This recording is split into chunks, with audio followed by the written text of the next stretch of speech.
Hello viewers, welcome to our channel. నేను మీ చరణ్ పరిమి. నాగ చైతన్య నిశ్చితార్థం మళ్ళీ ఉన్నట్టుండి కొత్త వివాదాలకి దారితీసింది. సో ఈ విషయంలో సమంత ఏం చేసింది, అలాగే ఆవిడ ఫ్రెండ్ ఏం చేశాడు అనేది చూస్తే ఈ నిశ్చితార్థానికి సంబంధించి కాస్త కాంట్రవర్సీ క్రియేట్ చేశారు. అదేంటనేది చూద్దాం. ఇప్పటిదాకా ప్రజల్లో ఉన్న అనేక ఊహాగానాలు, అనేక వాద వివాదాలు నడిచాయి కదా ఈ సమంత నాగ చైతన్య విడిపోవడం మీద. సో వీటికి ఒక క్లారిటీ వచ్చే ప్రయత్నం అయితే ఇందులో జరిగింది.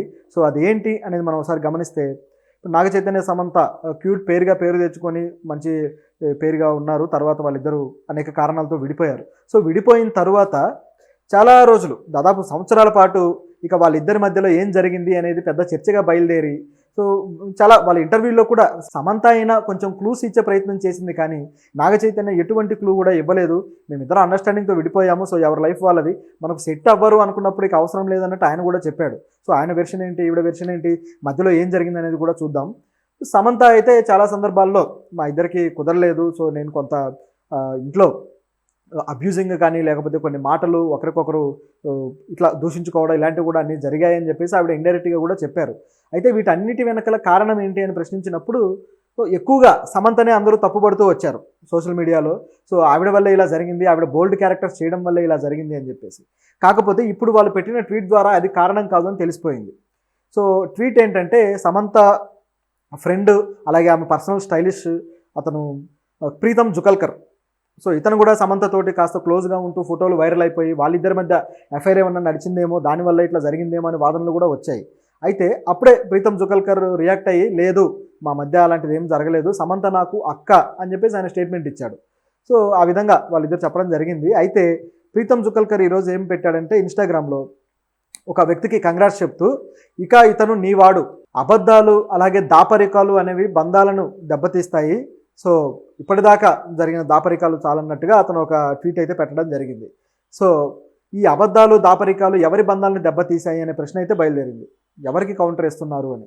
సో ఎవరిది అబద్ధము, ఎవరు దాచిపెట్టారు అంటే, నిజానికి నాగ చైతన్యకి శోభితతోటి గత కొద్ది రోజుల నుంచి కూడా వాళ్ళిద్దరి మధ్య డేటింగ్ జరుగుతుంది, వాళ్ళిద్దరు లవ్లో ఉన్నారనే వార్తలు అయితే వచ్చాయి. సో వాళ్ళు పర్సనల్గా టూర్లకు వెళ్ళిన ఫోటోలు కూడా బయటకు వచ్చాయి. అప్పుడే ఇదంతా కూడా మొదలైంది.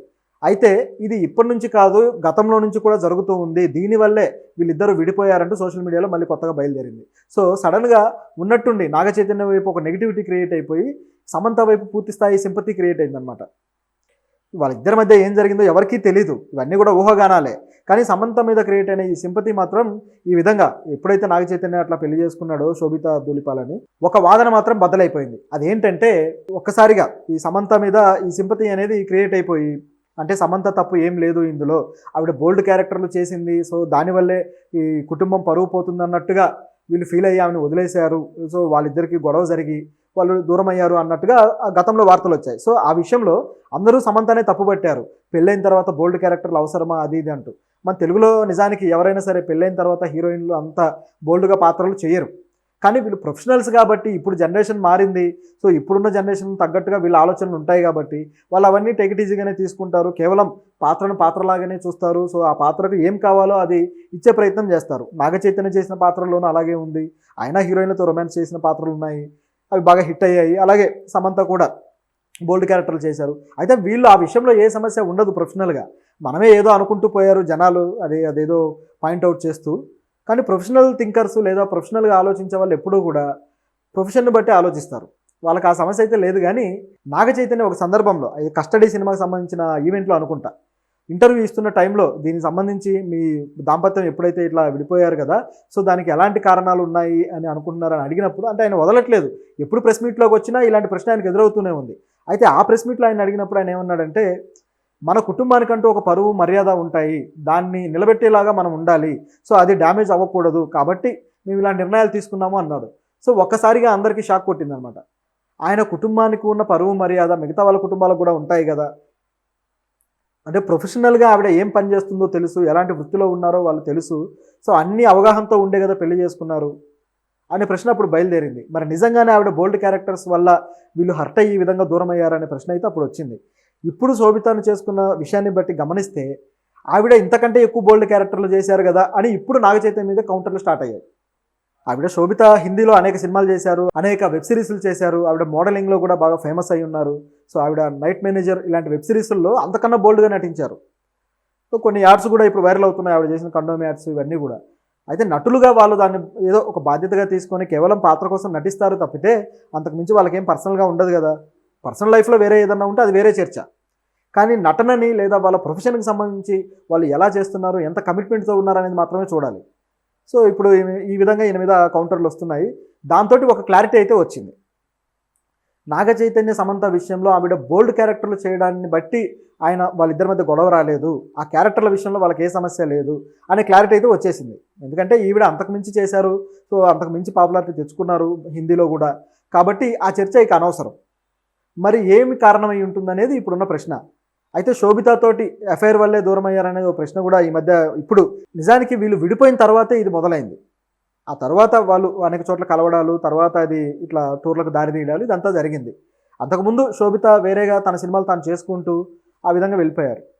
అయితే ముఖ్యంగా ఈ విషయంలో అతిపెద్ద వాదన, బలమైన వాదన ఏంటంటే టీఆర్ఎస్ గవర్నమెంట్లో ఉన్నప్పుడు చేసిన ఫోన్ ట్యాపింగ్లు. సో ఆ ఫోన్ ట్యాపింగ్లు ఏవైతే ఉన్నాయో వాటి వల్లే సమంత ఫోన్ని ట్యాప్ చేయడము, సో ఆవిడకి సంబంధించి అనేక విషయాల మీద బ్లాక్మెయిల్ చేస్తూ ఆవిడని ఇబ్బంది పెట్టారు. సో ఈ విషయంలో కొన్ని కాంట్రవర్సీస్ వచ్చి వాళ్ళిద్దరి మధ్య విడిపోయారనే వాదనలు అయితే అనేక మంది సీనియర్ ఆఫీసర్లు కావచ్చు, అలాగే మాజీ పొలిటీషియన్లు కావచ్చు, అలాగే అసెంబ్లీలో కూడా వీళ్ళు కాంగ్రెస్ వాళ్ళు ఈ పాయింట్ను లేవనెత్తారు. ఇట్లా సమంత విషయంలో వాళ్ళిద్దరు విడిపోవడానికి కారణం ఈ ఫోన్ ట్యాపింగ్లే కదా అని. సో ఇంత జరిగిందనమాట. సో ఇది కాస్త బలమైన వాదనలాగా కనిపించింది, ఆవిడ చేనేత బ్రాండ్ అంబాసిడర్గా ఉండటము ఇవన్నీ కూడా. అయితే వాస్తవం ఏంటనేది ఇప్పటిదాకా క్లారిటీ లేదు.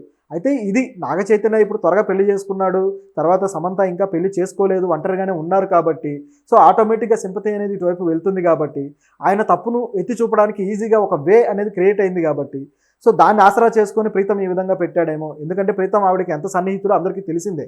సో ఈయన తప్పును ప్రొజెక్ట్ చేయడం కోసం ఈ విధంగా దీన్ని అవకాశంగా వాడుకున్నాడేమో అని కూడా కనిపిస్తుంది. ఎందుకంటే ప్రీతం మీద విమర్శలు వచ్చినప్పుడు కూడా ఆయన బాగా హర్ట్ అయ్యాడు. సో లేదు మీరు ఆ విధంగా ఎలా అంటారు అది ఇది అని చెప్పేసి, నాగ చైతన్య తప్పు చేశాడు అది ఇది అని చెప్పేసి ఆయనకు సంబంధం లేని మ్యాటర్లో ఆయన కొన్ని వ్యాఖ్యలు కూడా చేశాడు. సో ఇదంతా కూడా ఒక రచ్చగా తయారైపోయింది. సో ఇప్పుడు సోషల్ మీడియా మాత్రం నాగ చైతన్య మీద ఈ పార్టీ నెగిటివిటీ పెట్టుకున్నారు. ఇప్పుడు దీన్ని బద్దలు కొట్టాలంటే ఆయన నెక్స్ట్ సినిమా ఒక మంచి హిట్ ఇచ్చాడంటే ఆయన ఫ్యాన్స్లో ఇదంతా సమసిపోతుంది. సో ఆ కపుల్ బాగా ఉండాలని మనం కూడా కోరుకుందాం, చాలా అన్యోన్యమైన దాంపత్యంలో సాగాలని. అయితే ఇక్కడ మరొక ట్విస్ట్ ఉంది. ఏంటంటే మళ్ళీ వేణుస్వామి ఎంట్రీ ఇచ్చాడు దీంట్లో. అసలు వేణుస్వామికి ఏం సంబంధం? వేణుస్వామి మామూలుగానే సామాన్యులకైతే జాతకాలు చెప్పడం రాదు, కానీ తన జాతకం ఏంటో తనకే తెలియదు. కానీ సెలబ్రిటీల జాతకాలు మాత్రం బాగా చెప్పడానికి బయలుదేరుతాడు. ప్రభాస్ కెరీర్ డౌన్ఫాల్ అంతం అంటాడు, కానీ ప్రభాస్ మాత్రం కల్కి సినిమాలతో అలా పైకి లేస్తాడు. సో ఇటువైపు చూస్తే నాగ చైతన్యది ఒక్కటే, ఆయన ఏదో వాళ్ళిద్దరూ కలిసి ఉండలేరు అని చెప్పాడు, ఆ విధంగా విడిపోయారు. సో దాంతో ఆయన తన ఖాతాలో వేసుకున్నాడు. 10 రాళ్ళు వేసినప్పుడు ఏదో ఒక రాయి తగులుతుంది కదా టార్గెట్కి, అలా ఒక రాయి తగిలింది, దాన్ని తన ఖాతాలో వేసుకొని నేను ఇక అపరబ్రహ్మన్ అన్నట్లుగా, ఇక బ్రహ్మంగారిని అన్నట్లుగా, కాలజ్ఞానం నాకన్నా బాగా ఎవరికి తెలియదు అన్నట్టుగా ఆయన ప్రచారం చేసుకున్నాడు. ఆ ప్రచారానికి తగ్గట్టుగా తర్వాత అనేక విషయాలు ఆయన ఫెయిల్ అవుతూ వచ్చాడు. చివరికి మొన్న కూడా ఇక నేను ఈ జ్యోతిష్యం అనేది చెయ్యను, ఇక మానేస్తున్నాను అని కూడా చెప్పాడు. మళ్ళీ సడన్గా మొదలెట్టాడు. నాగ చైతన్య పెళ్ళి ఆయనకు మంచి ఉపాధి హామీ పథకం లాగుంది. సో ఏదో ఒకటి అంటాము, కాంట్రవర్సీ రావడము, వ్యూస్ రావడము, మళ్ళీ ఆయన తలా ఒక ఛానల్ వాళ్ళు పిలవడము, ఆయన ఏదో ఒకటి మాట్లాడడము. సో ఈ విధంగా ఉపాధి హామీ పథకం ఎంచుకున్నాడేమో అనిపిస్తుంది చూస్తుంటే. వాళ్ళిద్దరూ కలిసి ఉంటారో లేదో ఆయనకి ఎందుకు, పోనీ వాళ్ళ జాతకాలు ఏమన్నా స్వతహాగా చూసి చెప్పగలరా? అసలు ఈ జాతకం అనేదే సైంటిఫిక్ ప్రాసెస్ కాదు అనే వాదన ఎప్పటి నుంచో ఉంది. సో దీని హేతువాదులు అయితే ఎప్పుడు అంగీకరించట్లేదు. ఇప్పుడు బెనారస్ లాంటి యూనివర్సిటీల్లోనూ, అలాగే ఇక్కడ మన తెలుగులో పొట్టి శ్రీరాములు యూనివర్సిటీలో కూడా చివరికి జాతకం చెప్పేది దానికి ఒక కోర్సే పెట్టేశారు. అందరూ చిలక జోస్యాలు చెప్పుకొని బతకాలన్నట్టుగా యూనివర్సిటీలు కూడా తయారయ్యాయి. ఎందుకంటే ఉద్యోగాలు ఇవ్వడానికి ఆప్షన్ లేకుండా పోయింది. అయితే పకోడీలు వేసుకోండి, లేకపోతే చిలక జోస్యాలు చెప్పుకోండి అన్నట్టుంది ప్రభుత్వాల పరిస్థితి. సో ఇలాంటి దాన్ని ఎంకరేజ్ చేస్తూ ఇలాంటి స్వామీజీలు తయారయ్యారు సొంతంగా, మేము ఏదైనా మార్చేస్తామన్నట్టుగా. సో ఈయన ఏలు పెట్టకుండా ఉంటే బాగుంటుంది. ఎందుకంటే ఇది సోషల్ మీడియాలో రసకు దారితీస్తే తప్పితే వాళ్ళ కుటుంబంలో ఏ సమస్య లేదు. సరే దీన్ని ఇలా ఉంటే, దీంట్లో మరొక క్వశ్చన్ కూడా వచ్చింది. ఏంటంటే నిన్న ఉన్న ఫోటోలో ఏదైతే వాళ్ళ ఎంగేజ్మెంట్ ఫోటో ఉందో దాంట్లో అఖిల్ కానీ అమల్ గారు కానీ లేరు. సో వీళ్ళిద్దరూ ఎందుకు లేరు, వీళ్ళేమైనా ఈ ఎంగేజ్మెంట్కి హాజరవ్వలేదు, ఎందుకు అవ్వలేదు, వీళ్ళకి ఇష్టం లేదా ఈ ఎంగేజ్మెంట్ చేసుకోవడం అనే ప్రశ్న అయితే ఒకటి వచ్చింది. నిజానికి అఖిల్ సమంతతో చాలా బాగా ఉంటాడు. వీళ్ళిద్దరూ విడిపోయిన తర్వాత కూడా అఖిల్ ఆమెతోటి అప్పుడప్పుడు ఒక కమ్యూనికేషన్లోనే ఉంటూ వచ్చాడు. ఆవిడ సక్సెస్లు కూడా కొన్ని తాను సోషల్ మీడియాలో షేర్ చేసుకున్న సందర్భాలు ఉన్నాయి. సో ఇలాంటి సందర్భంలో వీళ్ళిద్దరూ ఎందుకు లేరు అంటే నాగ చైతన్య ఆ విధంగా చేసుకోవడం ఇష్టం లేకుండా ఉందా వీళ్ళకి అనే డౌట్ అయితే వచ్చింది. అలాగే సినీ ప్రముఖుల నుంచి కూడా అందరి నుంచి పెద్దగా విషెస్ అయితే వీళ్ళకి రాలేదు. సో కేవలం కొద్దిమంది మాత్రమే చెప్పారు. అదేవిధంగా ఈ ఈవెంట్ కూడా కేవలం కొద్దిమంది సన్నిహితులతోటి వాళ్ళ సమక్షంలో మాత్రమే జరిగింది. సో ఇదంతా కూడా మరీ ఇంత లో ప్రొఫైల్లో ఎందుకు చేశారు అంటే ఇంట్లో అనేక మందికి ఇష్టం లేకపోవడం వల్ల ఈ విధంగా జరిగిందా అన్న ప్రశ్న అయితే వచ్చింది. సరే ఏదేమైతే వాళ్ళిద్దరూ సంతోషంగా ఎవరు ఏమనుకున్నా ఎవరికి ఏ అభిప్రాయాలున్నా సొసైటీ ఎన్ని అనుకున్నా అదంతా కూడా నథింగ్ అంటే అవుట్ ఆఫ్ ది కాంటెస్ట్ అనమాట. వాళ్ళిద్దరూ బాగున్నారా లేదా అనేది మాత్రమే ఇక్కడ సమస్య. సో వాళ్ళిద్దరూ బాగా ఉంటే అంతకంటే కావాల్సింది ఏం లేదు. సో ఈ పేరుకి మంచి జరగాలని వీళ్ళు పెళ్లి కూడా అద్భుతంగా జరగాలని చెప్పి మనం కోరుకుందాం. Thank you.